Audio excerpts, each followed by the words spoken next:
Throughout the Second World War, many kind actions were done, but the tale of the man who gave his life to save a dying friend while aboard a damaged B-17 Flying Fortress continues to rank as one of the most prestigious of all time.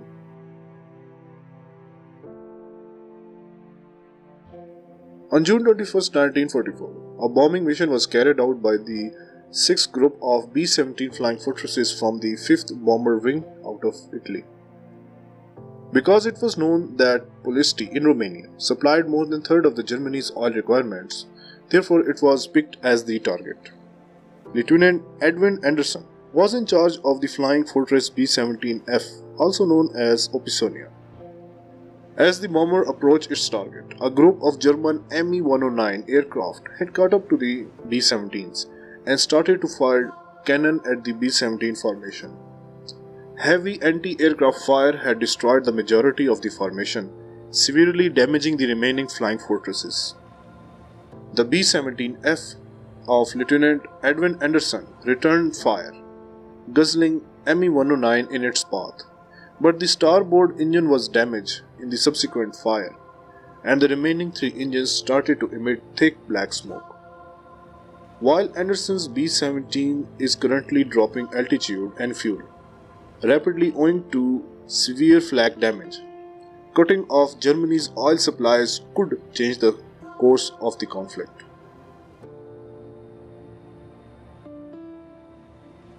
Anderson was anxious to raise his bombardier Lieutenant David Kingsley above the bar. He increased the engine's output to 100% and kept his damaged B-17 in the air. They were now approaching the bombing target. Kingsley began aiming the bomb drop when he crossed the northern bomb site at the B-17F nose. More Me-109 were approaching for a direct assault as the flak became unbearable. It would be foolish to ignore the struggle. Kingsley's bombs consistently hit their target. By the time they had completed their mission, but only 3 severely injured B-17s were remaining in the formation. The scenario wasn't good for Edwin's group because they had to now drag the B-17F back to their home. The 109s encircled the planes in an effort to shoot down the B-17s. The enemy's another 109 was successfully eliminated when Sergeant Michael Sullivan, the tail gunner, began firing 50 caliber machine guns against them. However, a 20mm run into the gunner compartment ripped into his shoulder in an instant. Sullivan moved towards the waist position to attract attention after being startled and unable to call for help owing to the broken radio lines. At this point, the waist gunner spotted the man escorting Sullivan to the radio compartment. His comrade and fellow bombardier Kingsley dropped his bombs and ran to aid Sullivan in his wounds. Kingsley looked closer and found that Sullivan's parachute gear was ruined.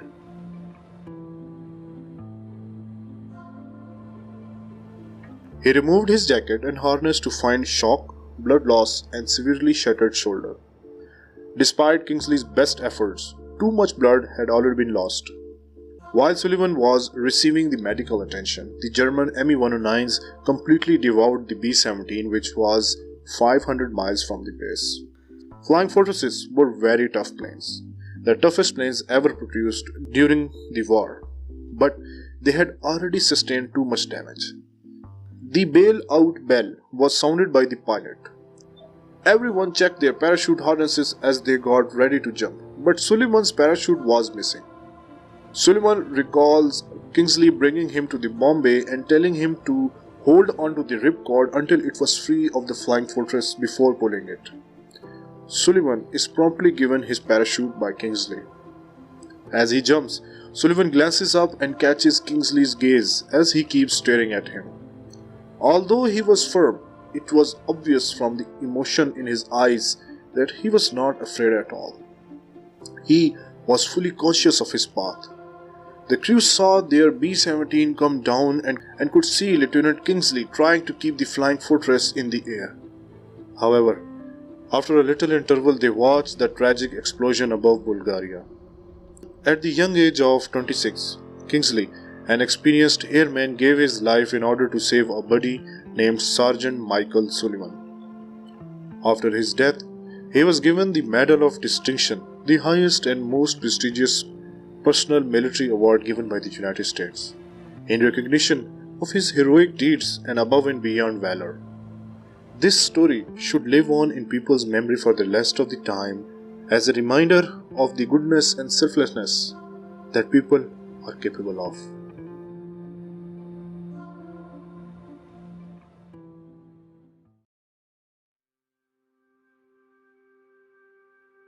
The 96th Bomb Group was a part of the famous 8th Air Force of the United States. In November 1943, they were on a bombing mission headed towards Bremen, Germany. It was a heavy and thick anti-aircraft flak, and a B-17F flying fortress, nicknamed Ricky Tikki, is severely hurt. Young American Airman Staff Sergeant Eugene P. Moran, the gunner, was still inside when the tail was cut off by a well-placed flak attack and violently exploded. He could still hear the engines roaring in the distance and felt a sudden drop in pressure in his ears, which meant he was losing altitude quickly. When Eugene turned around, he became aware of what has happened. Without the rest of his crew or plane, he was alone. The gunner tried to flee while holding onto his bullet-riddled parachute, but his escape door was not opening. The next alternative was to head for the fuselage side, but that was blocked by twisted, sharp metal. Despite the gunner's best efforts, there was no way out. To remain upright, the flak had almost perfectly caught the tail. The fins have detailed pretty sufficient drag, enabling it to function almost like a glider. The Bf-109 and flak batteries fired at this mysterious object circling in the sky because the Germans believed it was some sort of a new British aircraft.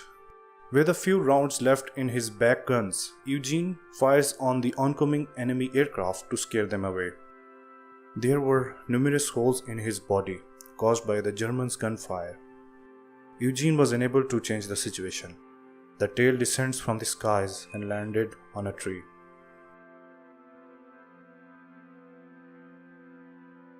A Serbian POW is nearby. He, who was also a doctor, hears a loud metallic crash and runs to the scene to look into it. It was clear that this was a B-17's tail portion. However, the remainder of the aircraft was not seen. As he got close to the crash scene, he heard a faint, ghostly cry for assistance. Surprisingly, there was a tail gunner curled up in the corner with his head held high, covered in blood but still alive. The POW pondered how he managed to survive a breathtaking 28,000 feet fall alone and what had come of his crew. Being a doctor, the POW immediately recognizes Eugene's multiple gunshot wounds and rapid blood loss. Eugene tries to talk, stating that he could feel his skull moving and that it had been broken upon impact. As the tail struck the tree, Eugene's skull was broken when he was launched headfirst into the powerful 50 caliber machine guns. He was unable to move because of his severe shock. After being shot many times and having his skull smashed, the majority of men would not survive. The German guards saw the POW and rushed over with rifles drawn to investigate what was happening, while the POW was astonished by how tough these young American airmen was. The Serbian tells them that he won't be able to live like this for much longer and that he would personally assist them in fixing him. They consented to transport him to the camp and offer basic medical care. The POW spends the entire night having his wounds medically repaired in the hopes that Eugene, who is currently unconscious, would survive to tell his amazing tale. Eugene awoke the following day and would later make a full recovery.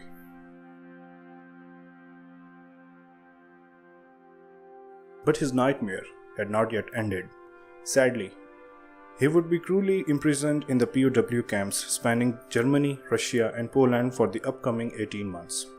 He would make it out of the isolation chamber and be transferred to the infamous Hale ship in the Baltic Sea. Eugene would next face a 600-mile forced march from April of the year, in the midst of the harshest winters ever from February of 1945. He will eventually be liberated at battlefield, Germany, on April 26, 1945, weighing only 128 pounds and released on December 1st of the same year. One of the most decorated airmen of World War II, he would get 2 Purple Hearts, an Air Medal and Gold Eagle, the European Theatre Medal, and the Good Conduct Medal from the USA. He would return to America after serving in the war, where he would marry Margaret Peg Finley and would raise 9 kids in a Wisconsin community known as Soldiers Growth. He continued to serve his country after this nevertheless. He will serve as a firefighter for the next 20 years and a fire warden for the additional 30 years. It was October 12, 2008. For his devotion to his country, the village would name an entire street Eugene P. Moran Park Drive in his honor. The warrior, who was amongst the hardest American soldiers to have ever served during the World War II, would pass away on March 23, 2014 at the age of 89. American airmen stationed at Brisker Airfield in Algeria in February 1943 heard the thunder of a big B-17F flying fortress approaching directly in their direction, while bearing a rather disturbing appearance. The fortress's tail was almost entirely missing, and its back end was heavily flopping.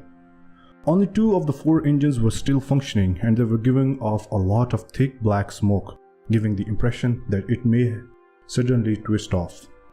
B-17's rear wheel was shattered, yet on approach the main landing gear were down. It was obvious that this B-17 flying fortress had suffered severe battle damage. But exactly how was a mystery. Clearly, it took a miracle for this poor B-17 to fly nearly 70 miles back to base on just 2 engines and missing its entire tail.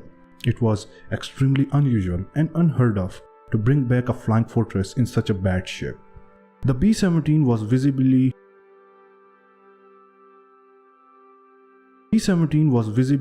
disabled, and the ground crew was ready for an emergency landing. So, this was an emergency landing. The B-17's pilot, Ken Bragg, took great care to keep the tail of the aircraft off the runway as long as he could. As the plane's tail impacted the ground, its rail entirely disintegrated. To everyone's surprise, however, the fortress made a safe, successful landing, prompting ground personnel to hurry to B-17 in anticipation of rescuing Ken Bragg and his injured crew. Instead, Ken Bragg informed the ambulance that it was not necessary and waved it away right away. The ground team made the most amazing find after the landing. To prevent the fuselage from tearing in mid-air, the crew had deployed a parachute trap. The tail to the body had no flow connection. All other control cables of the B-17 had been destroyed. Thus, the tail portion could only be operated by a single elevated cable leading to the right side elevator. The vertical stabilizer was split in half horizontally, while the left stabilizer and elevator were totally gone.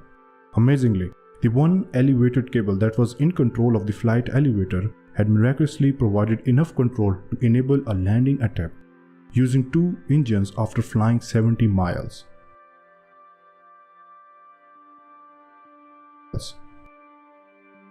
The crew started outlining what had happened.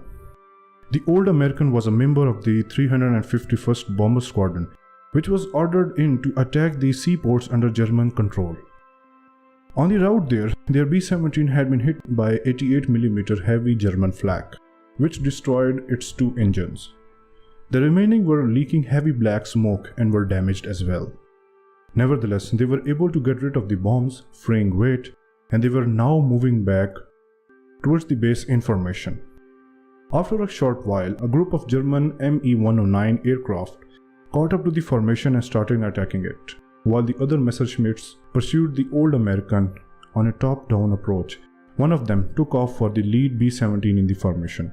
The first Me-109 was successfully set on fire and was destroyed by the top-mounted 50 caliber machine guns fired by the lead bomber and the Old American.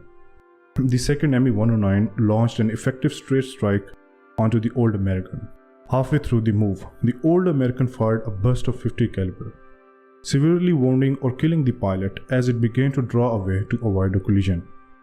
The German 109, unable to escape a collision in midair, crashes into the B-17 Flying Fortress's tail, cutting it in two. Except for the connection that controls the rising elevator, all of the control cables had been broken. The left elevator and the stabilizers were entirely destroyed, yet this one cable held the entire section together. The tow system was completely uncontrollable, and the rudder was completely uncontrollable as well. The crew had the option of just bailing out, but they chose to use their parachute straps to prevent the tail from coming loose. The B-17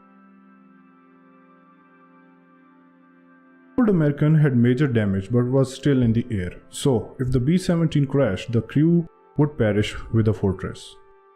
The crew was compelled to slow down to lessen the likelihood that the tail would shake off because the plane was now only running on 2 burning engines and minus the majority of its tail. The remaining B-17s in the formations all circled and slowed to the wounded plane's speed while still maintaining their formation. Until they were outside the hostile airspace, they escorted the fortress. When they were secure and beyond the reach of the German fighters, the remainder of the formation then moved away, wishing Ken Bragg and the crew well. It didn't seem great for the Old American to be flying alone as it was losing engine power, having little control and falling altitude quickly. Surprisingly, no crew members were hurt, but they were unable to escape because of the parachutes that had been deployed to keep the tail attached. 2.5 hours have passed since the incident.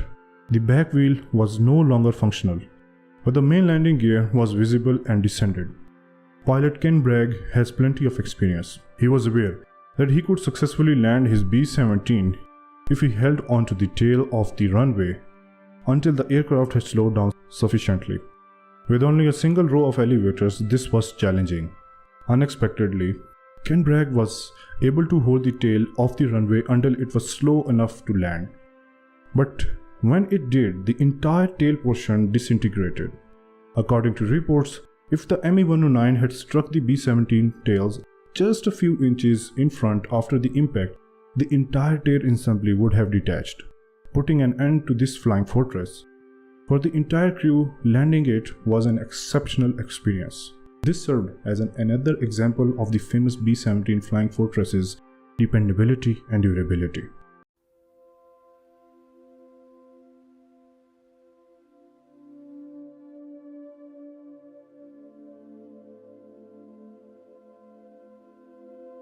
I was in college at Ames when I got the draft notice, so I went down to Camp Dodge for the physical. I was supposed to go to aircraft mechanics school. I was slated to do that at Amarillo, but they had the Air Force had a shortage of gunners.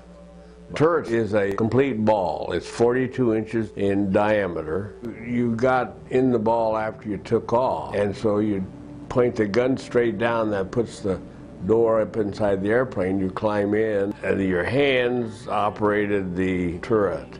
And you're inside the ball, and you have your 250 caliber machine guns and your oxygen equipment and around 500 rounds of ammunition. The motor and everything else that runs it's in there, so there's not much room. The first 5 or 6 missions you're scared, and then you start getting tired, and you get so tired you begin to think you don't think you're going to make it. And then the last 5, you think, well, maybe you are going to make it, and you get more scared again. The railroad yards, aircraft factories, synthetic fuel plants, and those were critical targets. Those were generally most heavily defended. My last mission was to Pilsen, Czechoslovakia, Skoda munition company. They'd warned the Czechs by radio to not work in the factory that day. The Germans have the same radios too, you know, so they just rolled in all the flak guns on railroad cars before we got there, so we had extra flak that day. It was the last combat mission they flew was April 25th, 1945. That was my 35th one.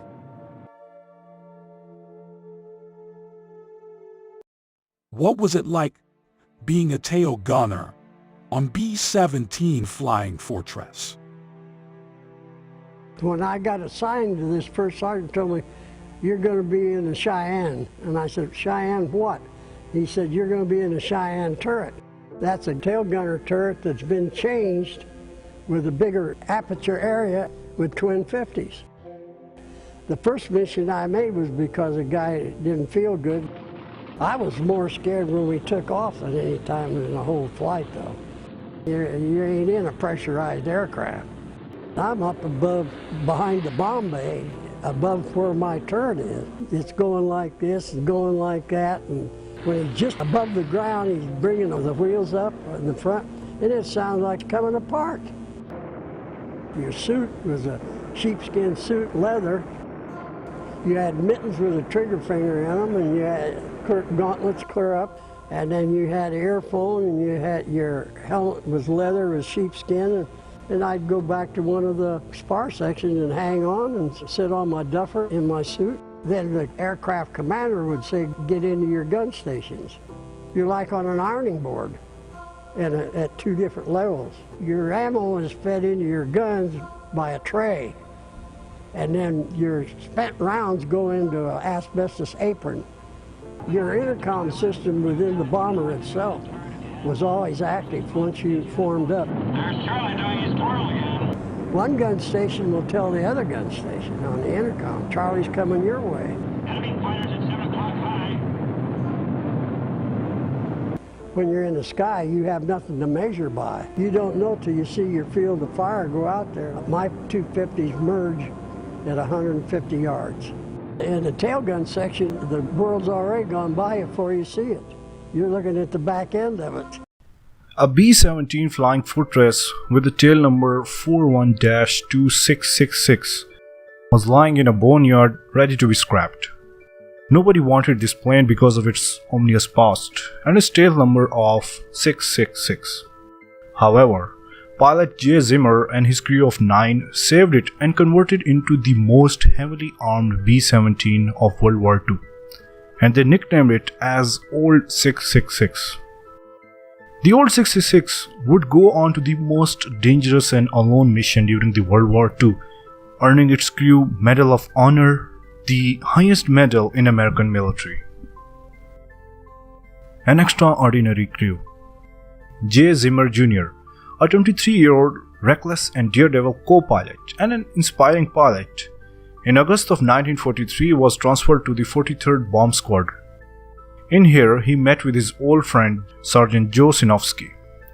In November 1942, Zimmer piloted a mission which took heavy damage and injuries, but the mission was successful.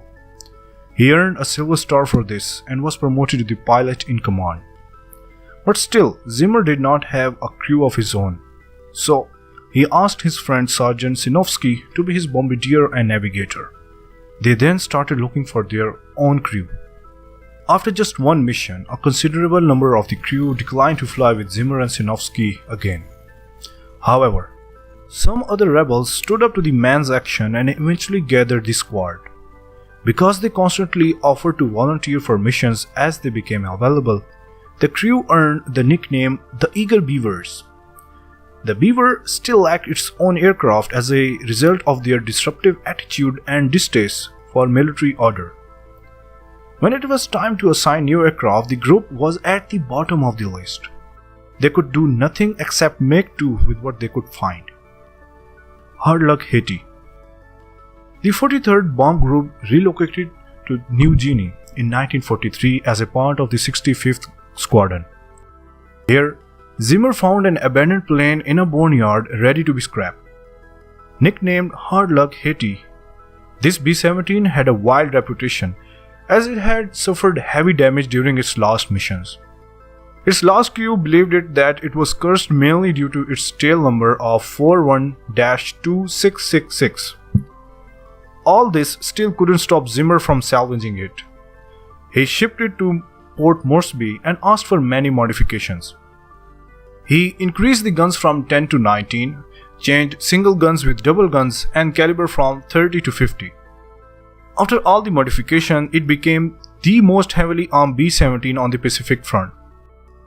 The plane was not given any nickname or nose art as it spent a lot of time during these modifications. Zimmer and the crew embraced the plane as their own and flew many dangerous missions. They nicknamed it from Hard Luck Haiti to Old 666. The Old 666 on a mission over Papua New Guinea, sustained over 60 hits from the enemy flag, but still managed to return to base. The crew was awarded Silver Star. Zimmer earned his second Silver Star, and 2 crew members earned Flying Crosses, while Sinofsky was promoted to the second lieutenant. A suicide mission. In June 1943, the crew was assigned a photo mapping mission.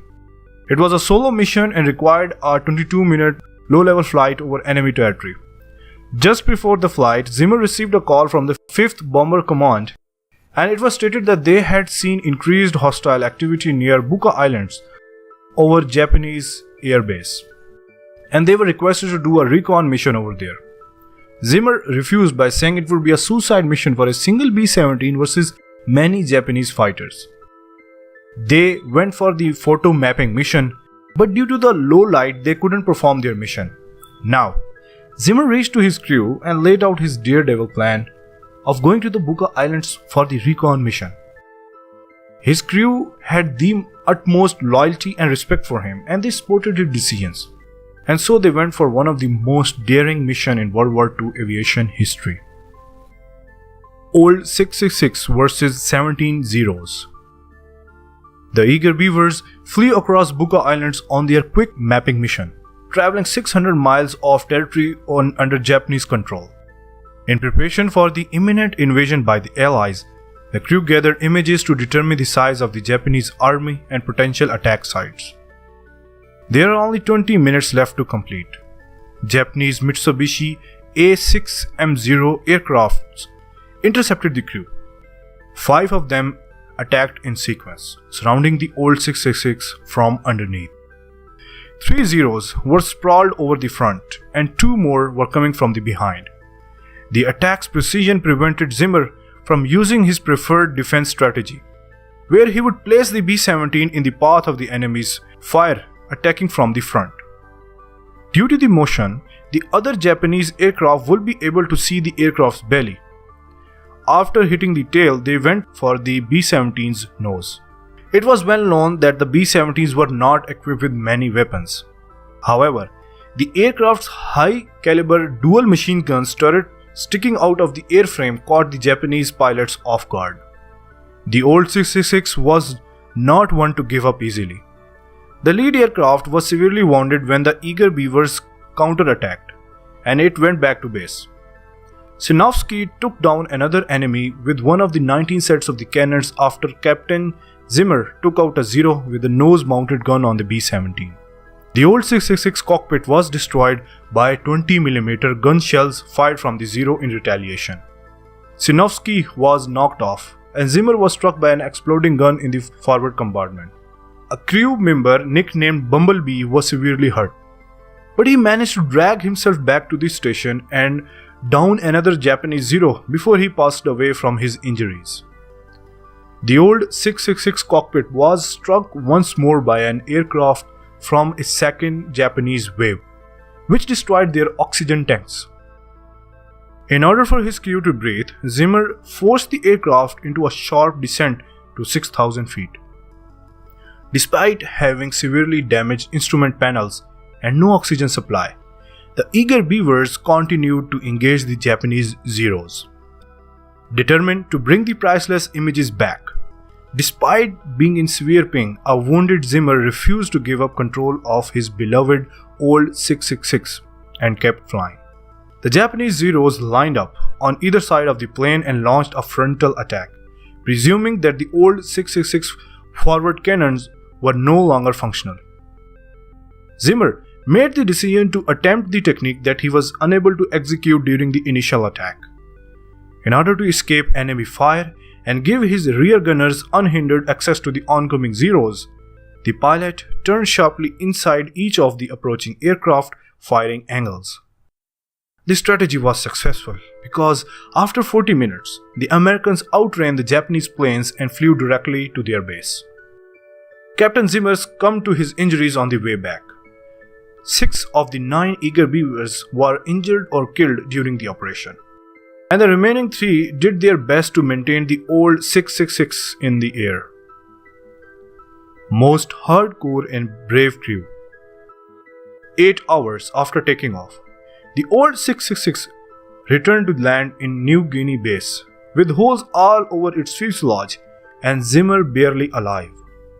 Doctors at the hospital discovered that he had lost over half of his blood. He would spend next several months in the hospital, but he eventually recovered from his wounds.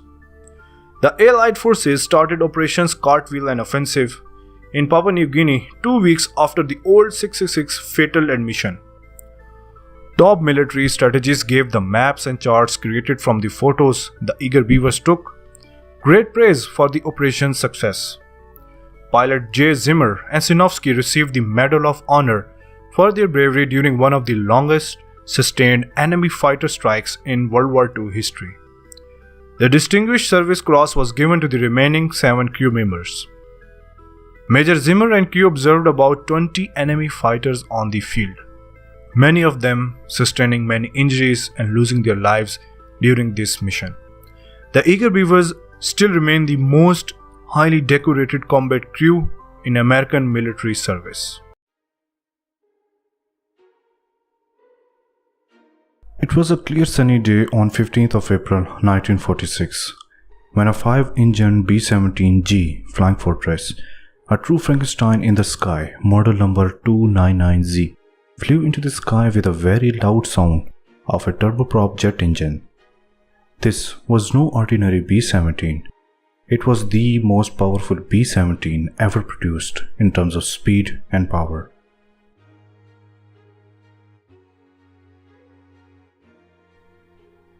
While a normal B-17 had 4 engines and each one producing a 1200 horsepower and taking up to a maximum horsepower of 4800 combined, but this particular B-17G had an extra jet engine mounted in the nose in place of bombardier. This was the XT-35 Typhoon turboprop jet engine, which produced 6000 shaft horsepower alone. It took the combined horsepower to a whopping 10,800 horsepower, or double its original power. This modification made this B-17 a very loud plane over the normal B-17s, and nobody could believe that this was in fact a B-17 producing that noise. This Frankenstein was so powerful than the average B-17 that all the other engines could be shut off and feathered. During testing, it was found that the B-17 could fly over its maximum dive speed of 360 miles per hour in a straight line. It has the same speed of an early 109 or Focke-Wulf from the German Luftwaffe. The jet engine was floated down to prevent the aircraft from tearing itself apart due to overspeeding. But the question here is, why create such a plane in the first place?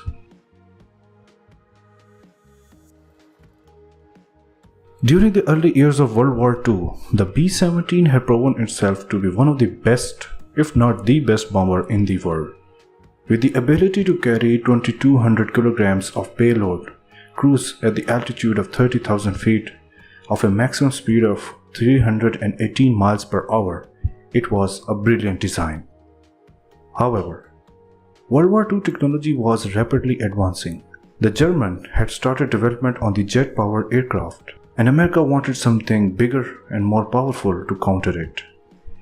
This eventually led the Americans to the development of the B-29 Super Fortress to direct upgrade the B-17 Flying Fortress that America needed for the later years of the World War II and beginning of the Korean War. During this time, subsonic and supersonic fighter jets were also being developed alongside the B-29 Super Fortress, but they all needed a test platform before being put into a production. This B-17 would serve as the test bed for the engines of many iconic propeller-driven aircraft and jets of the future. The Wright J-65 turbojet engines used by the Douglas A Skyhawk, Grumman F-11 Tiger, and the Martin B-57 Canberra were also first tested on this B-17G.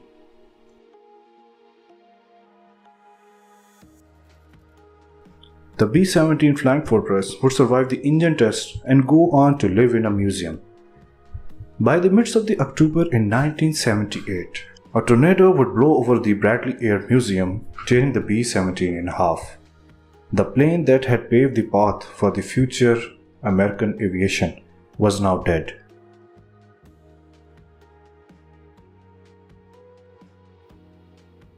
However, the pieces were not scrubbed. Several years later, the wreck would be sold to a restoration company, and after 12 years, the B-17 would become the Liberty Bell every year again. On the morning of 13th June 2011, during a routine flight, a crack in the fuel tank would cause a fuel leak, starting an in-flight fire. But the crew managed to land the plane in a cornfield, and all 7 crew went out safely. Even though the B-17 had managed to land, the ground was incredibly muddy, and the fire engines couldn't get close to the burning Liberty Bell. Sadly, nothing could be done. The crew watched as their B-17 burned itself to pieces 72 years after it was first made and after being restored from a complete wreck. The amazing Frankenstein B-17G was now gone for good. Even in its last moments, the flying quarters managed to get the crew home safe before perishing, just like when it was first made during the World War II. A true testament to the survivability and durability of the legendary B-17. In November 1944, a Royal Air Force anti-aircraft unit stationed in Belgium spotted a B-17 flying towards them. The plane had its landing gear down and it was coming with speed. Everyone assumed it was an emergency landing and started preparation. After its landing, everyone waited for the crew to come out, but no one did. Major John Crisp went to check on the plane and found no personnel on the plane. The mystery of the ghost plane had started.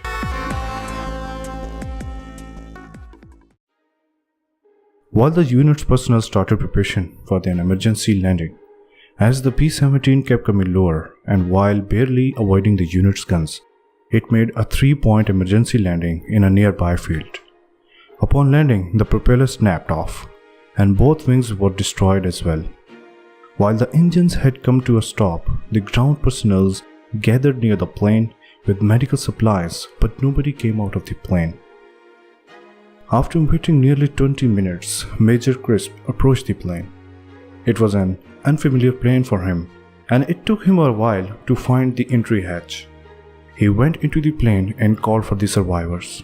What he found were only flying gear and other equipment, but no crew was found on the plane.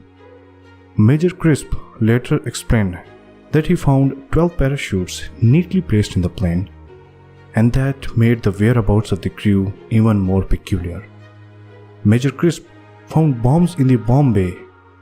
Many Fairline flying jackets lay in the fuselage. Crisp found a code book, and there he found the chilling clue written as "Bad Flak." Major Crisp then turned off the engines and came out of the plane, and then he made the chilling revelation to his fellows that the plane had landed itself. The ground staff looked for the crew in the nearby areas but found no one.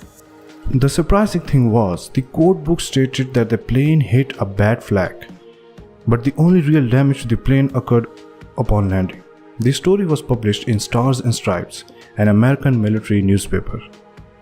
The story became very popular and the plane was named the Phantom Fortress. Major Crisp contacted many bases in Europe for the info of plane's crew. It was revealed that all 9 crew members were alive and were taken back to England by an infantryman. In December 1944, Stars and Stripes finally published the complete story of the mysterious Phantom Fortress. 2 days before this incident, Lieutenant Harold D. Bolt from 401 Fighter Squadron was assigned to this B-17 from 324 Squadron. Traditionally, all the B-17s were given a nickname, for example, Memphis Belle. But this one was a new B-17 which was going to its first ever mission. On its third mission, with a crew of 9, the plane flew to attack a little refinery at Merzburg, a town outside Berlin. This town was most commonly known to Allied soldiers as Dreaded Merzburg. as 400 anti-aircraft guns were protecting it and many Luftwaffe airfields. The squad left from England during poor visibility weather.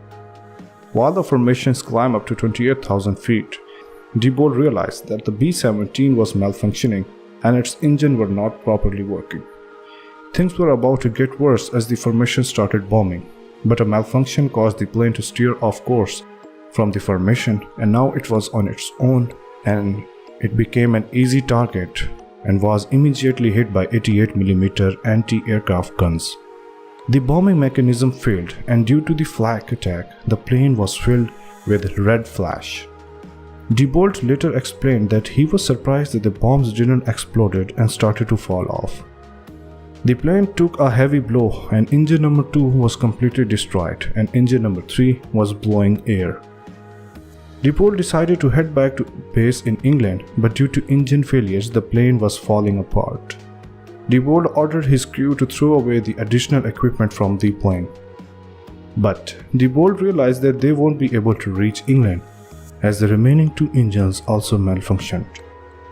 Diebold ordered his crew to bail out. While he remained in the plane, others jumped out.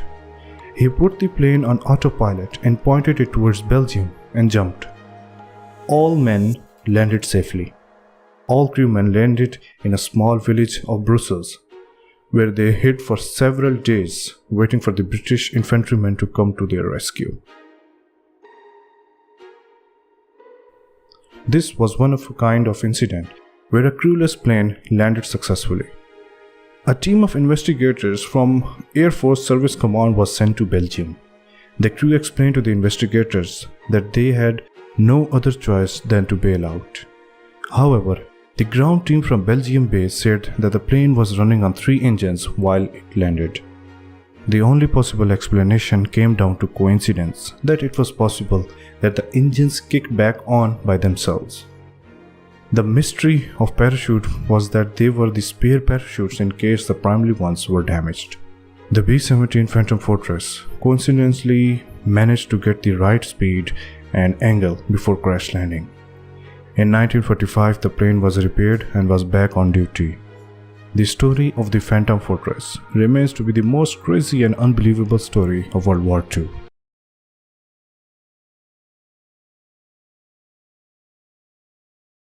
Before moving forward, here's a poem by Randall Jarrell about ball turret gunners. From my mother's sleep, I fell into the state. And I hunched in its belly, till my wet fur froze. 6 miles from earth, loosened from its dream of life. I woke to black flak, and the nightmare fighters. When I died, they washed me out of the turret, with a hose.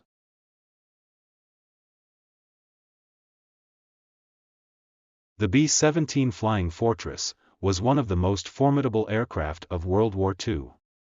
This mighty strategic bomber largely contributed to crippling the German war industry by delivering more than a third of all bombs dropped on German soil during the war. Besides its great bombing potential, B-17 was equipped with so many defensive machine gun emplacements that it really looked like a flying fortress. However, the fortress did not provide enough protection for the crew inside. Flying a B-17 was a very risky job, since they were huge, slow and therefore easy targets for enemy aircraft and the anti-aircraft defenses, who always marked them as primary targets. If the plane was hit, there was little chance that all the 10-man crew could bail out. This was primarily the reason for the high casualty rates of bomber crews during the war.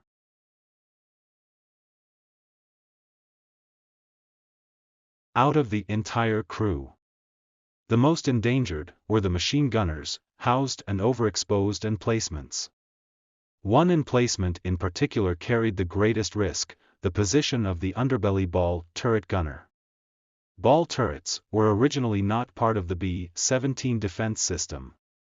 In the beginning, the bottom of the bomber was protected by remote-controlled version, which was quite a complex and troublesome system. Only from the 113th aircraft onwards did Boeing engineers begin to install the much better Speary ball turret. The Speary ball turret was a remarkably good practical design.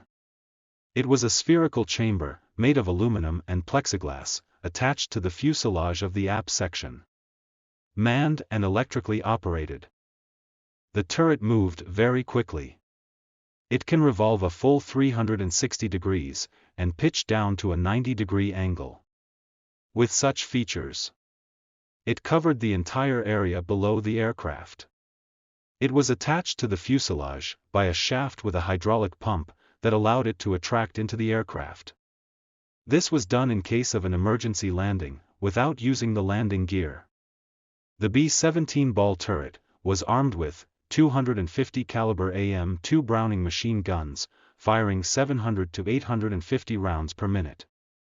Each machine gun was belt-fed from 2 ammo boxes placed inside the fuselage.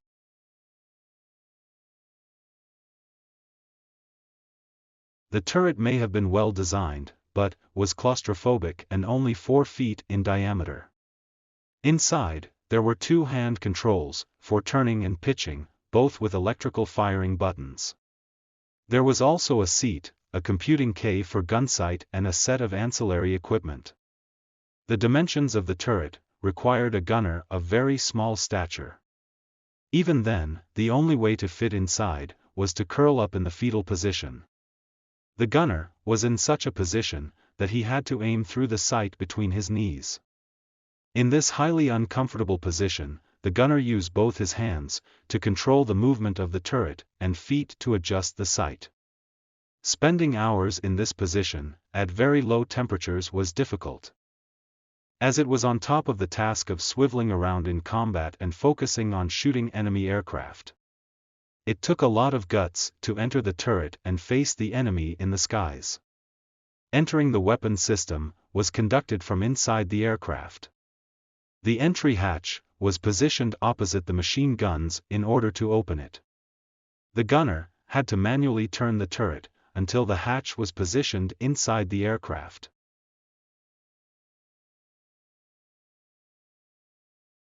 It was never manned during takeoffs and landings for safety reasons, only when the aircraft was in the air. Even then, the gunner had to be careful. Entering the turret consisted of several predefined steps. And if the gunner failed to follow these orders, it led to injuries and even fatal accidents. Outside the turret, the gunner was completely exposed to fire, especially since most of the fire was coming from below. Fighter planes attacking a bomber preferred doing it from below, as this section of the bomber was the least protected. Additionally, anti-aircraft fire was also coming from below. The shell of the turret was made of aluminum and plexiglass, and provided absolutely no protection against machine gun ammunition and anti-aircraft grenade shrapnel.